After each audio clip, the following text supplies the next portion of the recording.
आज के इस वीडियो क्लास के माध्यम से हम जानेंगे 10वीं कक्षा में आने वाले साइंस यानी कि विज्ञान के वायरल सब्जेक्टिव प्रश्नों के बारे में। प्यारे बच्चों, आपको बता दें कि जैसे ही आप लोगों के ऑब्जेक्टिव प्रश्न समाप्त होते हैं उसके बाद में आपको जो है खंड ब में गैर वस्तुनिष्ठ प्रश्न यानी कि इसमें जो है शॉर्ट आंसर टाइप क्वेश्चंस आपको मिलते हैं। और आपके जो इसमें प्रश्न रहते हैं प्यारे बच्चों, वह भौतिक विज्ञान, रसायन विज्ञान और जीव विज्ञान से जो है बहुत ही शानदार शानदार प्रश्न दिए रहते हैं। तो आप सब इसको देखिएगा, बिल्कुल ही आप लोग के लिए इंपॉर्टेंट होने वाला है। पहले में आपको दिया हुआ है भौतिक शास्त्र यानी भौतिक विज्ञान से प्रश्न दिया गया है। प्रश्न संख्या 1 से 8 तक के लघु उत्तरीय प्रश्न आएंगे, जिनमें केवल आपको 4 प्रश्नों को हल करना है, यानी दोगुने प्रश्न का विकल्प है। और ये जो प्रश्न होंगे यानी कि प्रत्येक प्रश्न आपके 2-2 मार्क्स के होंगे। हम लोग प्रश्न को पढ़ते हैं, आगे सबका आंसर हम लोग बहुत ही बारीकी से करेंगे, तो आप सब इसमें जुड़े रहिए, बिल्कुल ही आप लोग के लिए इंपॉर्टेंट होगा। पहला प्रश्न आपसे कहा जा रहा है कि प्रकाश के परावर्तन के कितने नियम हैं, यानी कि उनके नियम को लिखें। बहुत शानदार है।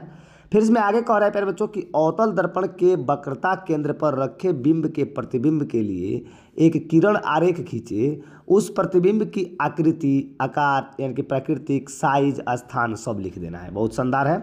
आगे बढ़ते हैं और देखते हैं इसमें अगला प्रश्न कह रहा है कि प्रकाश के प्रकीर्णन से आप क्या समझते हैं, इसे एक उदाहरण देकर समझा देना है। फिर कह रहा है आपका कि विद्युत विभव को परिभाषित करें और इसका SI मात्रक यानी कि विद्युत विभव का SI मात्रक भी लिखना है। अगला प्रश्न आपसे 5 नंबर कह रहा है इसमें कि 20 ओम प्रतिरोध की कोई विद्युत स्त्री 5 एम्पीयर विद्युत धारा लेती है तो 30 सेकेंड में उत्पन्न ऊष्मा परिकलित कीजिए। देखिए इस तरह का प्रश्न आपसे किया जाता है। अगला इसमें कह रहा है प्यारे बच्चों कि 2 चुंबकीय क्षेत्र रेखाएं एक दूसरे को प्रतिच्छेदित क्यों नहीं करती। ये प्रश्न आपका दिया हुआ है। इसके बाद में 6-7 आपका प्रश्न होता है। फिर जो आपका ये 9 और 10 नंबर जो प्रश्न कह रहा है, ये जो प्रश्न होता है प्यारे बच्चों, ये होता है आपके 6 नंबर के, यानी कि फिजिक्स में जो है आपके एक प्रश्न बनाने होते हैं 2 में, जो आपके 6 मार्क्स के एक ही प्रश्न दिए रहते हैं। प्रश्न में कह रहा है कि एक चित्र द्वारा विद्युत मोटर की कार्य विधि के सिद्धांत को समझाएं। या 10 नंबर में दिया है, इसमें 3 प्रश्न दिए गए हैं। प्रिज्म क्या है, कांच के प्रिज्म के द्वारा एक वर्णीय प्रकाश के अपवर्तन का किरण आरेख खींचे। श्वेत प्रकाश का वर्ण विक्षेपण से आप क्या समझते हैं। प्रिज्म से प्राप्त स्पेक्ट्रम के वर्ण को क्रम से सजाएं। इस तरह से है। फिर आपका रसायन शास्त्र में आपको 11 से 18 तक के प्रश्न दिए गए हैं। इसमें भी 8 प्रश्न है, जिसमें आपको 4 प्रश्न को बनाना है और आपको 1-2 अंक प्राप्त होंगे। इसमें का प्रश्न कह रहा है कि अम्ल और क्षारक के बीच होने वाली अभिक्रिया का एक रासायनिक समीकरण लिखें। अगला प्रश्न इसमें कि ऊष्माक्षेपी अभिक्रिया से आप क्या समझते हैं, एक उदाहरण दीजिए। फिर इसमें अगला प्रश्न कह रहा है प्यारे बच्चों कि pH स्केल क्या है, एक उदासीन विलयन का pH मान लिखें। उभयधर्मी ऑक्साइड क्या होते हैं, 2 उभयधर्मी ऑक्साइडों का उदाहरण दीजिए। आगे बढ़ते हैं हम लोग। आगे इसमें दिया हुआ है कि आयनिक यौगिकों का गलनांक उच्च क्यों होता है। सभी प्रश्नों को प्यारे बच्चों आप लोग धैर्य रखिए, सभी प्रश्नों को हम लोग बहुत ही बारीकी से समझेंगे और सबका आंसर सहित समझेंगे। तो आप सभी पहले प्रश्न को देख लीजिए, कैसे प्रश्न आता है, उसको सॉल्व कैसे करना है, और हम लोग जो है पूरे प्रश्न को सॉल्व करेंगे। थोड़ा सा लंबा वीडियो होगा, तो आप सभी इसको देखते रहिएगा। प्रश्न कह रहा है इसमें कि कार्बन डाइऑक्साइड CO2 की इलेक्ट्रॉन बिंदु संरचना दिखाएं। आगे प्रश्न है कि P15 और AR18 का इलेक्ट्रॉनिक विन्यास लिखें। यानी फॉस्फोरस और जो है इसमें क्या करना है प्यारे बच्चों, आर्गन का इसमें जो है इलेक्ट्रॉनिक विन्यास लिख देना है। आगे का प्रश्न इसमें कह रहा है कि जल की अनुपस्थिति में अम्ल अम्लीय व्यवहार क्यों नहीं प्रदर्शित करते। फिर इसमें जो है रसायन शास्त्र में भी प्रश्न आपके 19 और 20 2 प्रश्न है, और रसायन शास्त्र के जो है 5 नंबर के एक प्रश्न बनाने होते हैं। धातुओं के भौतिक एवं रासायनिक गुण धर्मों को लिख देना है। वाह, बहुत शानदार प्रश्न है। आगे कह रहा है इसमें कि आधुनिक आवर्त सारणी में तत्वों की संयोजकता, परमाणु आकार और धात्विक एवं अधात्विक गुण धर्मों की प्रवृत्ति को समझा देना है। फिर हम चलते हैं बायोलॉजी में, यानी कि जीव विज्ञान में। जीव विज्ञान में भी आपका प्रश्न दिया गया, इसमें 21 से 28 तक के प्रश्न दिए गए हैं, जो आपके शॉर्ट आंसर टाइप है। इसमें जो है 4 प्रश्न को बनाना है। रंध्र का नामांकित चित्र खींचे। रंध्र का मुख्य कार्य क्या है। देखिए इसमें 21 में 2 प्रश्न दिए गए, आप जो है दोनों को बना लीजिएगा। आगे कह रहा है इसमें कि प्रतिवर्ती क्रिया में मस्तिष्क की क्या भूमिका है। DNA की प्रतिक्रिया बनाना जनन के लिए आवश्यक क्यों है। आगे कह रहा है इसमें कि मानव में बच्चे का लिंग निर्धारण कैसे होता है। 25 नंबर कह रहा है कि क्या होता है जब अंड का निषेचन नहीं होता। अगला है इसमें कि परितंत्र में अपमार्जकों की क्या भूमिका होती है। फिर कह रहा है इसमें कि संपोषित प्रबंधन से आप क्या समझते हैं? सभी प्रश्नों को देखेंगे हम लोग। पारिस्थितिक तंत्र में उत्पादकों के क्या कार्य हैं? बहुत ही शानदार प्रश्न है।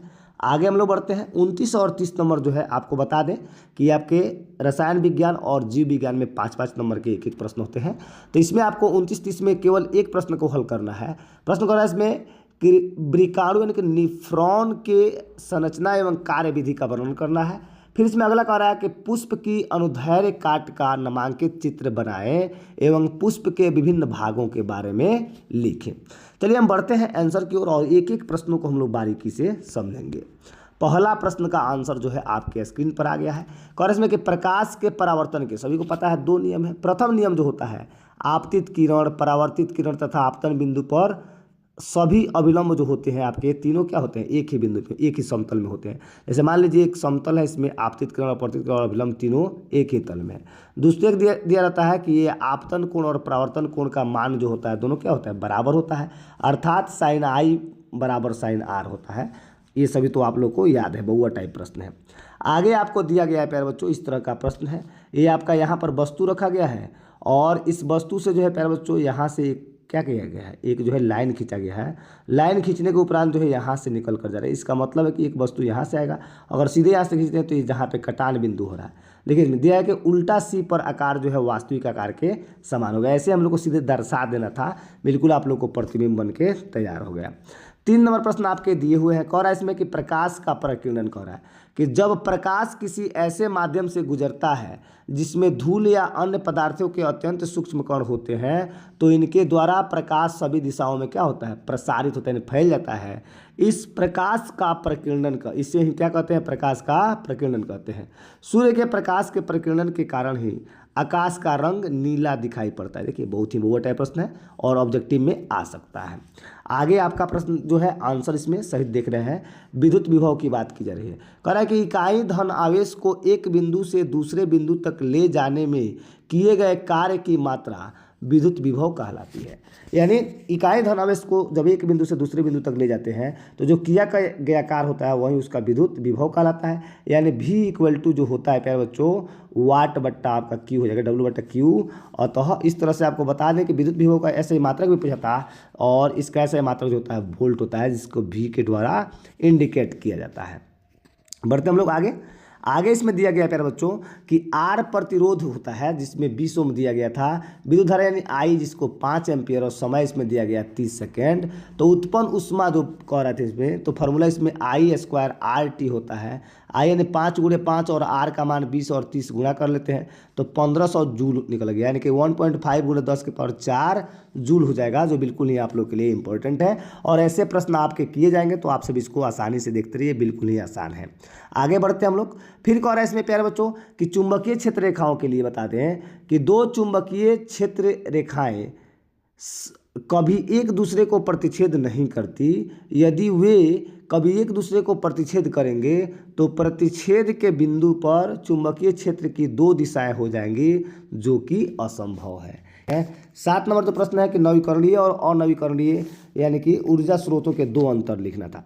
चलिए हम देख लेते हैं इसको भी, एक एक प्रश्न को देखेंगे। कह रहा है इसमें प्यारे बच्चों कि नवीकरणीय ऊर्जा या अक्षय ऊर्जा स्रोत में वे सारे ऊर्जा स्रोत शामिल है जो प्रदूषण कारक नहीं है तथा जिनमें स्रोत का क्षय नहीं होता है, उनका पुनः भरण होता रहता है।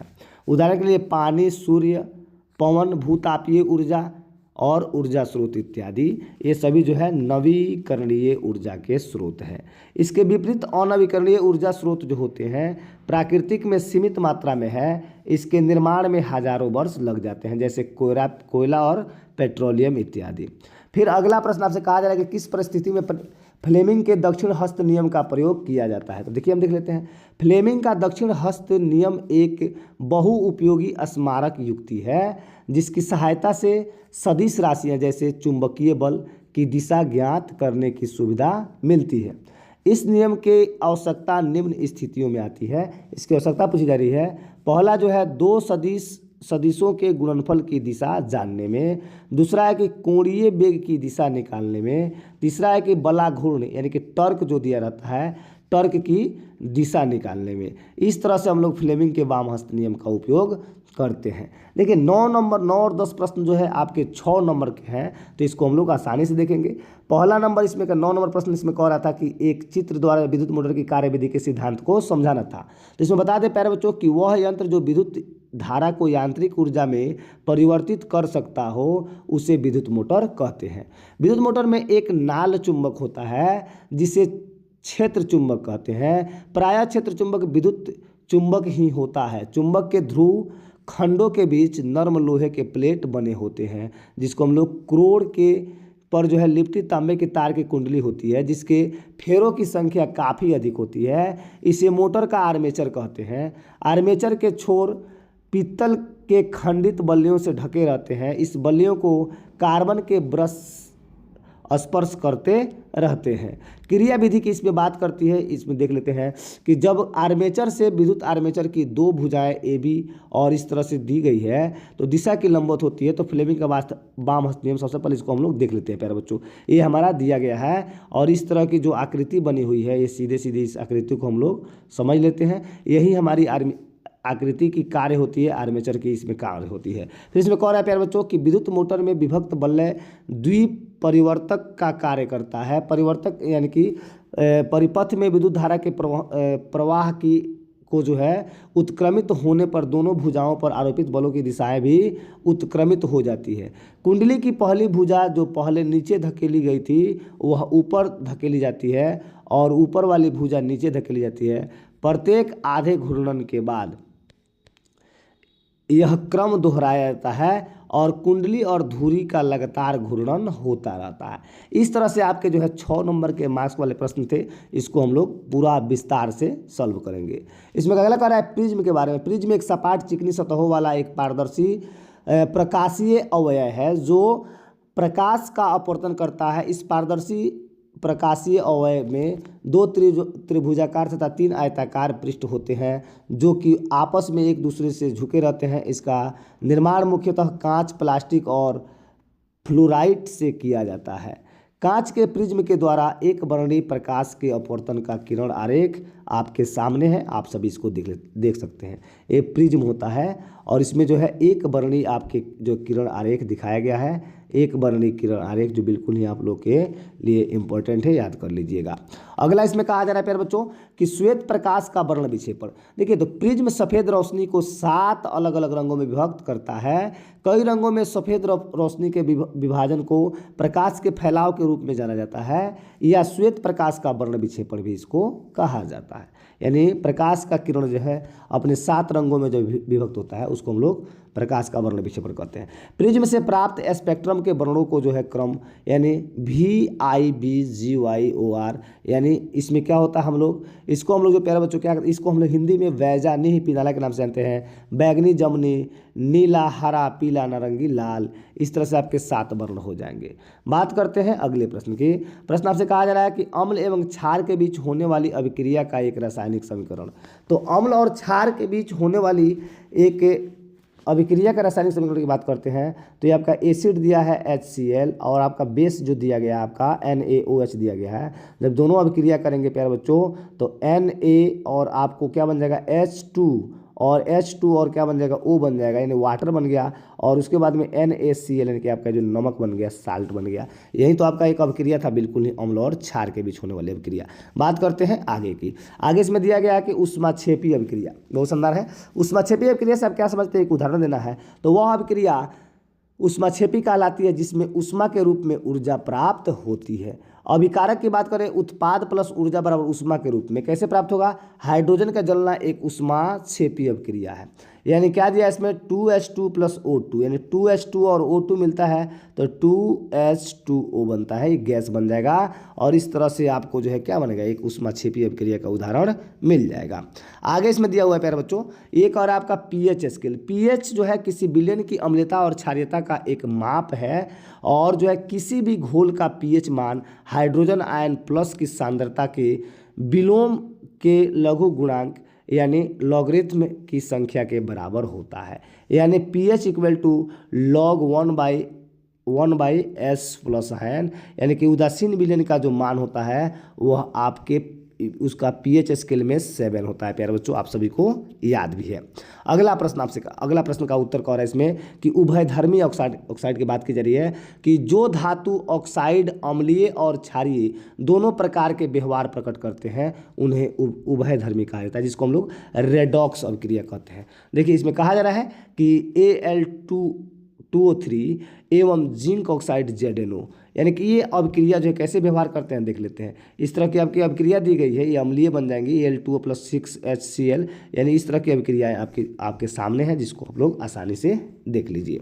अगला इसमें कहा जा रहा है, देख लेते हैं प्रश्न के इसमें आंसर जो दिए गए हैं। कह रहा है कि आयनिक यौगिकों का गलनांक उच्च होता है क्योंकि इसमें अंतर आयनिक आकर्षण पाया जाता है। इसके क्रिस्टल जो है, इसके क्रिस्टल जालक के में जो है धनायन और ऋणायन निश्चित क्रम में संयोजित होते हैं। इनमें अंतर आयनिक बल अधिक होता है, यानी कि अंतराण्विक बल कह रहा है। इसमें बंद संकुचित आकृति को तोड़ने के लिए उच्च ऊर्जा की आवश्यकता होती है।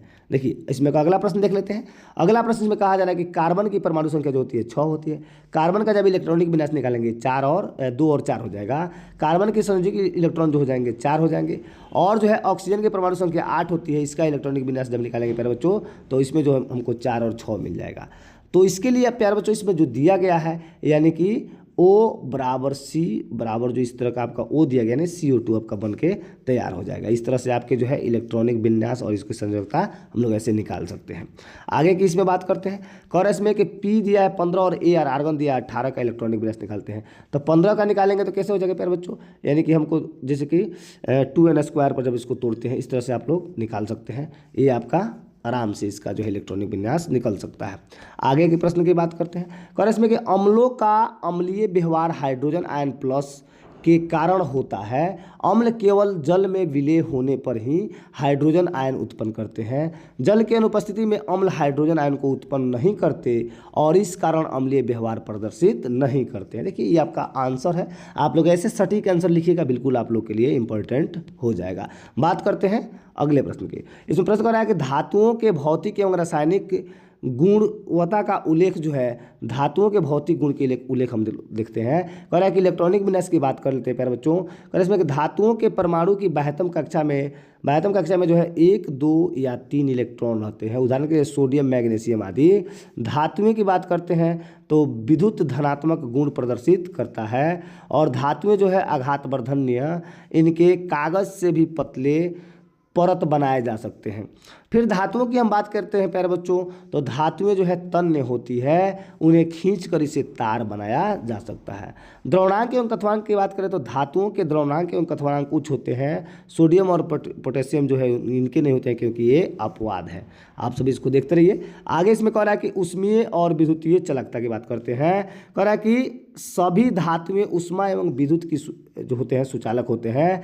धातुओं की सतहें विशिष्ट चमक वाली होती है। सभी धातुएं कठोर होती हैं, लेकिन अपवाद में सोडियम जो है कठोर नहीं होता है। आप लोग याद रखिएगा। कह रहा है कि हथौड़े से पीटे जाने पर धातुओं में से एक विशेष प्रकार की ध्वनि उत्पन्न होती है। फिर इसका रासायनिक गुण देख लेते हैं। रासायनिक गुण जो है, सभी धातुएं ऑक्सीजन के साथ संयोग करके ऑक्साइड बनाती है, यानी Na+O2 यानी कि हमारा बना हुआ है तो Na2O हो जाएगा।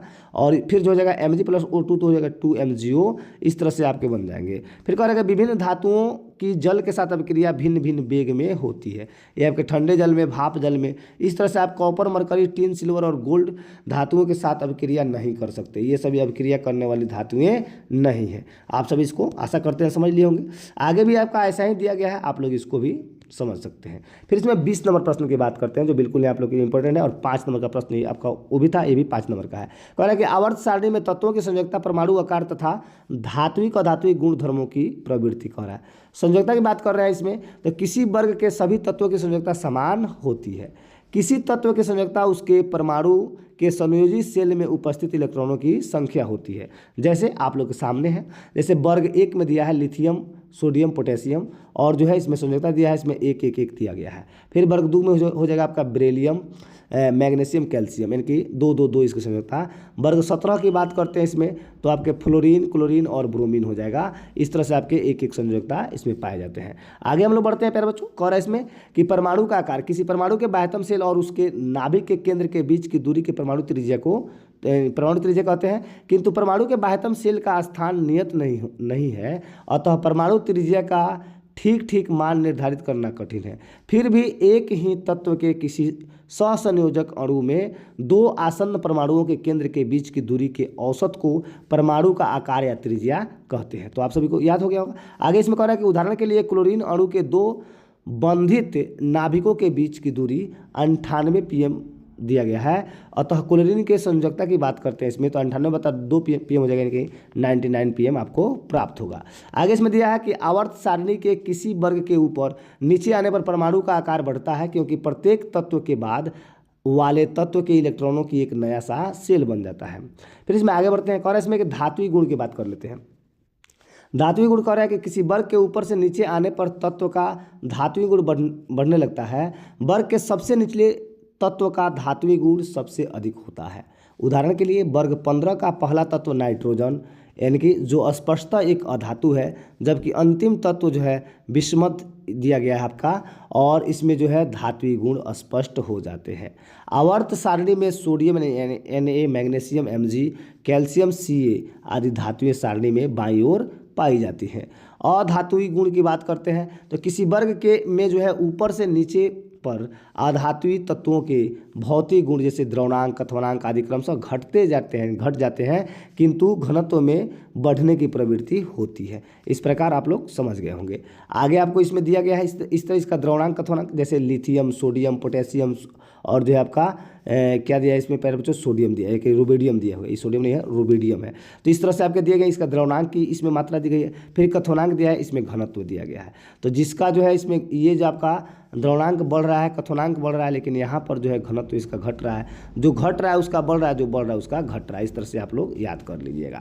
आगे हम लोग बढ़ते हैं। ये आपका जो प्रश्न दिया गया है इसमें रंध्र का नामांकित चित्र देख लीजिए। इसमें स्टोमाटा है और इसको जो है ये आपका बना हुआ है, इसको हम लोग देख लेंगे। बिल्कुल ही आप लोग के लिए इंपॉर्टेंट है, इसको समझ के जाइएगा।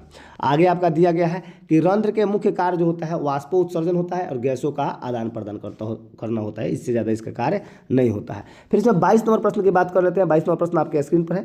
और इसमें प्रश्न दिया गया है कि प्रतिवर्ती क्रिया में मस्तिष्क की क्या भूमिका होती है। तो बता दें आपके कि रिफ्लेक्शन क्रियाएं जो है अचानक अनैच्छिक प्रतिक्रिया होती है, इसमें सोच शामिल नहीं होती। रिफ्लेक्स आर्क रीढ़ की हड्डी के हिस्से के जो है माध्यम से कार्यान्वित होती है।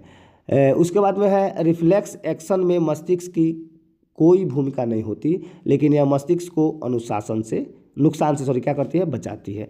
आप आगे देखिए। इसमें कह रहा है कि डीएनए की नकल एक जैविक प्रक्रिया है जहां 2 समान प्रतिक्रियाएं मूल डीएनए से बनाई जाती है। यह प्रक्रिया जनन में इसलिए आवश्यक है क्योंकि संतति में जैविक विरासत आ सके। माता पिता के गुणों का समान रूप से पाने के लिए बच्चों में जो है समान डीएनए की नकल का आना जरूरी है। डीएनए की नकल करने की प्रक्रिया जो आपके रिफ्लेक्शन कहलाती है। आगे इसमें दिया गया है। आगे हम लोग पढ़ते हैं। अगला प्रश्न इसमें है 24 नंबर। और इसमें कि मानव शरीर में कोशिका के क्रोमोसोम की बात करें, क्रोमोसोम जो है 23 जोड़े होते हैं। इसमें 22 जोड़े में जो है माता के जीन तथा पिता के जीन की प्रतिलिपि होती है, लेकिन मनुष्य के लिंग निर्धारण के भाग नहीं होते। 23वें जोड़े यानी कि जिसको हम लोग सेक्स हार्मोन यानी कि सेक्स गुणसूत्र कहा जाता है, महिला में XX गुणसूत्र और पुरुष में XY गुणसूत्र होता है। आपको बता दें प्यारे बच्चों, इसमें इन कोशिकाओं में जो है पुरुषों और महिलाओं दोनों में जो है पिगमेंट बनने के लिए उपयोग किया जाता है। एक बच्चा जो अपने पिता से X गुणसूत्र लेगा वह लड़की होगी, और जो पिता द्वारा Y गुणसूत्र लेगा वह लड़का होगा। इस तरह से तो आप लोग को समझ में आ गया होगा कि महिलाओं में XX क्रोमोसोम पाए जाते हैं और पुरुषों में जो है XY क्रोमोसोम पाए जाते हैं, और इस तरह से आप लोग जो है समझ सकते हैं। आगे की बात करते हैं। इसमें आगे दिया गया है प्यारे बच्चों कि जब अंडा निषेचित नहीं होता है तो अंडा धीरे धीरे नष्ट होने लगता है तथा मासिक चक्र के द्वारा रक्त प्रवाह के साथ शरीर से बाहर निकल जाता है। इस तरह से आप लोग जो है निषेचन के बारे में समझ रहे हैं, जो अंडाणु के बारे में था इसमें। आगे कह रहे हैं इसमें कि पारिस्थितिक तंत्र में जो आपको दिया गया है जीवाणु एवं कवक हैं जो सड़ी गली पदार्थों को इसके अकार्बनिक रूप में तोड़ देते हैं तथा वापस मिट्टी में या वातावरण में मुक्त कर देते हैं। यह अत्यावश्यक घटक है जो वातावरण को शुद्ध करने में मदद करते हैं तथा पौधों को पोषण तत्व प्रदान करने में भी सहायक होते हैं।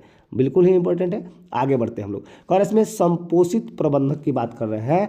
कह रहे इसमें कि एक ऐसा प्रबंधन जिसमें पारितंत्र उत्पादन देता रहे तथा भविष्य में स्वस्थ एवं टिकाऊ अवस्था में बना रहे। संपोषित प्रबंधन कहलाता है प्राकृतिक संसाधनों का ऐसा सदुपयोग जिसमें भविष्य की पीढ़ियों के लिए साधन उपलब्ध रहें। इसके अंतर्गत पर्यावरण के ह्रास को रोकने के लिए भूमंडलीय तापन की समस्या के समाधान के लिए टिकाऊ विकास अनिवार्य है। प्राकृतिक संसाधनों जैसे मिट्टी, पानी, वायु आदि के स्वस्थ अवस्था में उपयोग इस प्रबंधन में निहित है। यानी इसको हम लोग संपोषित प्रबंधन के नाम से जानेंगे। तो आप सभी इसको समझ लिए होंगे। आगे आपका दिया हुआ है कि शैवाल, घास, पेड़ इत्यादि हरे पौधे वैसे सजीव हैं जिनमें प्रकाश संश्लेषण द्वारा अपना भोजन स्वयं बनाने की क्षमता होती है। ये सूर्य की प्रकाश ऊर्जा को विकिरण ऊर्जा के रूप में ग्रहण कर क्लोरोफिल की उपस्थिति में ऊर्जा में परिवर्तित कर देते हैं जो कार्बोहाइड्रेट के रूप में हरे पौधे के ऊतकों में संचित रहता है। पारिस्थितिक तंत्र में उत्पादक भोजन उत्पादित करते हैं।